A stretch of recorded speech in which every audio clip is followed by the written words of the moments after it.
उप सरपंच है माधव बस्तवाड़ा के। तो आप और भी कुछ कहना चाहेंगे? और यही कहना चाहते कि देश इससे मेरा अच्छा चले और अन्याय बच्चा पर नहीं जाए, आरोप नहीं हो, ऐसा नहीं होना चाहिए, इसका सुधार होना चाहिए। यदि सुधार नहीं होगा तो हम आंदोलन ही क्या माधोपुर में क्या कर रहे हैं, पूरा बिहार में करेंगे और छोड़ेंगे नहीं। जहाँ तक दिल्ली जाना होगा, पटना जाना होगा, वहाँ तक हम लोग जाएंगे और छोड़ेंगे नहीं। हर जोर जुल्म के टक्कर में, हर जोर जुल्म के टक्कर में, हर जोर जुल्म के टक्कर में भ्रष्टाचारियों की कौन दबाई, भ्रष्टाचारियों की कौन दबाई।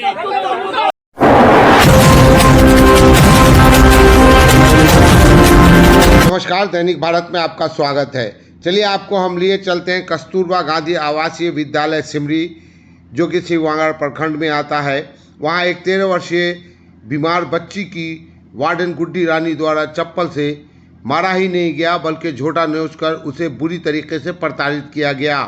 और जब बच्ची की हालत खराब हुई तो उन्होंने स्कूल की एक टीचर से मोबाइल लेकर के अपने नाना को फ़ोन करती है और उनके नाना बैद्यनाथ मिश्र बच्ची को लेकर कर माधोपुर उप स्वास्थ्य केंद्र जाते हैं, बच्ची का उपचार कराते हैं और इस दुर्व्यवहार की सूचना मानवाधिकार के प्रमंडलीय अध्यक्ष मनोहर कुमार झा को देते हैं और लग जाता है तब पूरा प्रशासनिक अमला उस टीचर को, उस शिक्षिका को बचाने के लिए। और अखबार में जो खबर छपी उससे इलाके के लोग काफ़ी गुस्सा हो गए, कैंडल मार्च निकाला और उस शिक्षक के खिलाफ, साथ ही भ्रष्ट पदाधिकारियों के खिलाफ उन्होंने आवाज़ उठाई। मानवाधिकार इसकी आवाज़ को लेकर काफ़ी आगे तक जा रही है और इसी को लेकर के कैंडल मार्च जो निकाला गया, वहां आए हुए लोगों से हमने बात की और आपको सुनाते हैं उन लोगों का इस पर क्या कहना है और घटना क्या घटी थी, सब हम आपको सुनाने जा रहे हैं। धैर्य रखिएगा, आखिर तक सुनिएगा, क्योंकि आपके भी बच्चे हॉस्टल में रहते हैं, पढ़ते हैं और अगर इस तरह की शिक्षिका का व्यवहार होता रहा तो बच्चे वहाँ सुरक्षित कैसे रह पाएंगे।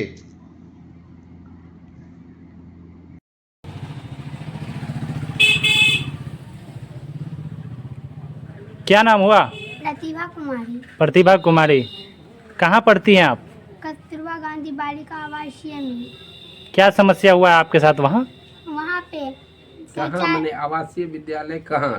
सिमरी सिंहवाड़ा। सिमरी सिंहवाड़ा। क्या दिक्कत हो रहा है वहाँ? वहाँ शौचालय साफ करवाता है, आंगन धुलवाया जाता है और रूम में आंटी भी रहती है, तब पर भी हम अकेले रूम हर संडे को रूम अकेले धोते हैं और रोटी भी बिलवाया जाता है।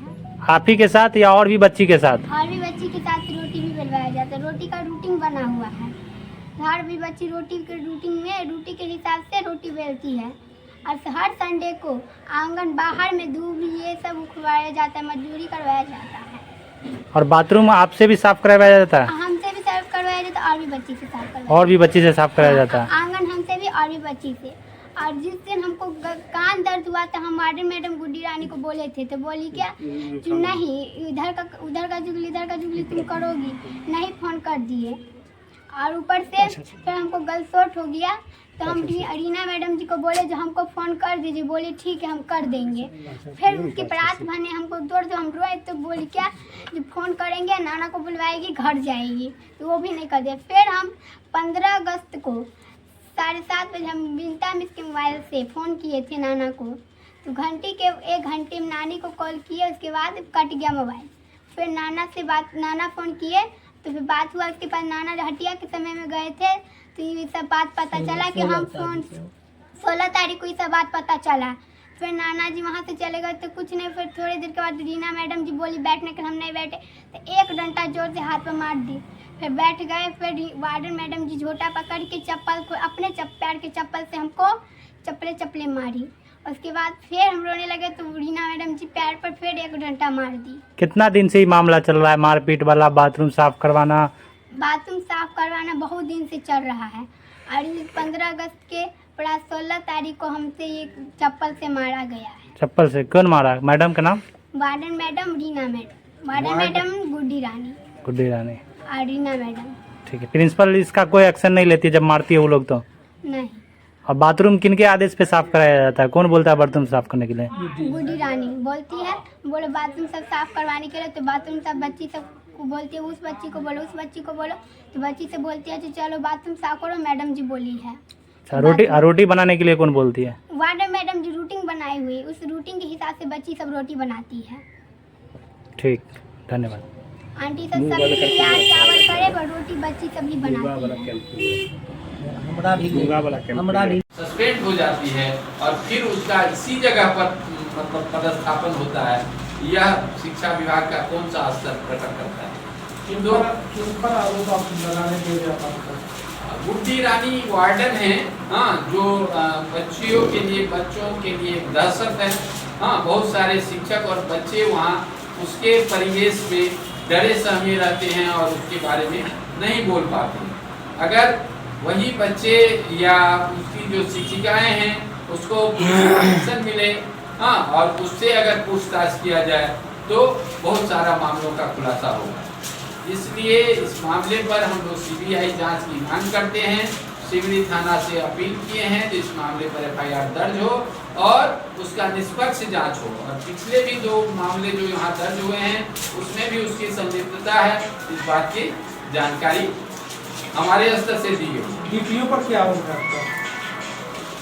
डीपीओ जो भी यहाँ भ्रष्टाचार का मामला उजागर हुआ है कस्तूरबा का, उसमें डीपीओ आते हैं और अपना 2-3 आदमी लेकर के जो, हाँ, इसमें कुछ घाल मेल उनका रहता है और इसमें कुछ नहीं है, यह सब झूठ है, जो आरोप लगा रहा है वो गलत है, इस तरह का बात वो मीडिया को देते हैं। उनको गिने चुने मीडिया ही उस बात को रखते हैं।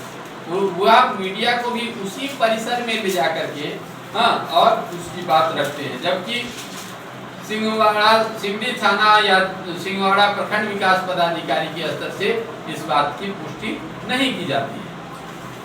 क्या मांग है इस कांड को लेकर? इस कांड में तुरंत एफआईआर दर्ज हो और बच्ची जिस स्तर से, क्योंकि छोटी बच्ची, कल भी आप देखे हैं जो वह छोटी बच्ची मतलब कैंडल मार्च में आगे नारा लगा रही थी, क्योंकि उसके साथ अत्याचार हुआ है, तो वह जन आंदोलन के लिए लोगों को प्रेरित कर रही है और अपने अधिकार के लिए वह लड़ रही है। तो बच्ची के अधिकार मिलना चाहिए और इस तरह के भ्रष्ट शिक्षिका और वार्डन को, हाँ, जल्द से जल्द उसको जिला से दूसरे जगह भेजना चाहिए, उसको सस्पेंड होना चाहिए और अंततः उस पर कठोर से कठोर कार्रवाई होनी चाहिए। और पिछला जो उसके ऊपर आरोप है उसकी भी गहन जांच परीक्षण होना चाहिए ताकि उस मुद्दे में भी यह आरोपी साबित होगी।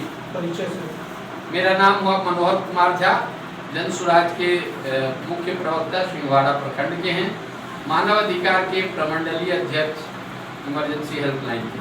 भ्रष्टाचार व्याप्त है। अभी शिक्षा विभाग में जो कस्तूरबा गांधी बालिका विद्यालय शिवरी का जो मामला उठा है, जो बच्ची को चप्पल से पीटा किया गया है, उससे भी पहले उसके साथ अनुसूचित जाति के बच्ची को सिर फोड़ दिया, कान काट दिया। उससे पहले बच्चियों को देह व्यापार में धकेलने के लिए यह विवेक कुमार मैत्रे जो IAS के प्रशिक्षु के रूप में वो यहाँ काम किए और उन्होंने एफआईआर दर्ज सिवनी थाना में किया। तो यह लगातार शिक्षा का हनन है। बेटी बचाओ बेटी पढ़ाओ जो सरकार नारा लगा रहा है वह फारस है। बच्चियों की सुरक्षा के लिए जगह जगह आप देख रहे हैं कि रेप की घटना हो रही है। हाँ, चारों तरफ हाहाकार मचा हुआ है। बेटियों की सुरक्षा एकदम मतलब समाप्त है। और यहाँ उसके स्तर पर जब शिकायतें आती है उसी के विभाग के लोग आते हैं और उसका लिपापोती कर देते हैं ताकि पुलिस गहन छानबीन नहीं करे और जो शिक्षा विभाग का जो यह व्यवस्था है, हाँ, इसकी काली बाजारी सामने नहीं आई। अभी इसी में जो टीम आई थी उसमें आपको नवीन ठाकुर जो यहाँ BO के रूप में काम किए, वीओ के रूप में कार्य करते समय में कई भ्रष्टाचार का मामला उन पर पाया गया, लेकिन विभागीय मतलब संवेदनहीनता के कारण उन पर कोई कार्रवाई नहीं हुई और आज वह डीपीओ के पद तक पहुंचे हुए। और जब कस्तूरबा पर प्रश्न उठा है तो लिपापोती करने के लिए नवीन ठाकुर ही आए।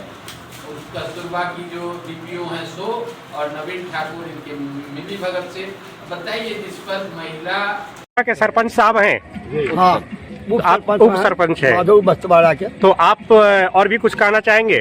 और यही कहना चाहते कि देश जिससे मेरा अच्छा चले और अन्याय बच्चा पर नहीं जाए, आरोप नहीं हो, ऐसा नहीं होना चाहिए। इसका सुधार होना चाहिए।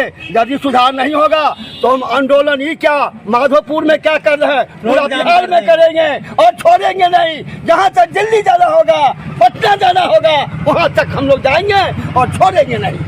हर जोर जुल्म के टक्कर में, हर जोर जुल्म के टक्कर में, हर जोर जुल्म के टक्कर में भ्रष्टाचारियों की कौन दबाई, भ्रष्टाचारियों की कौन दबाई।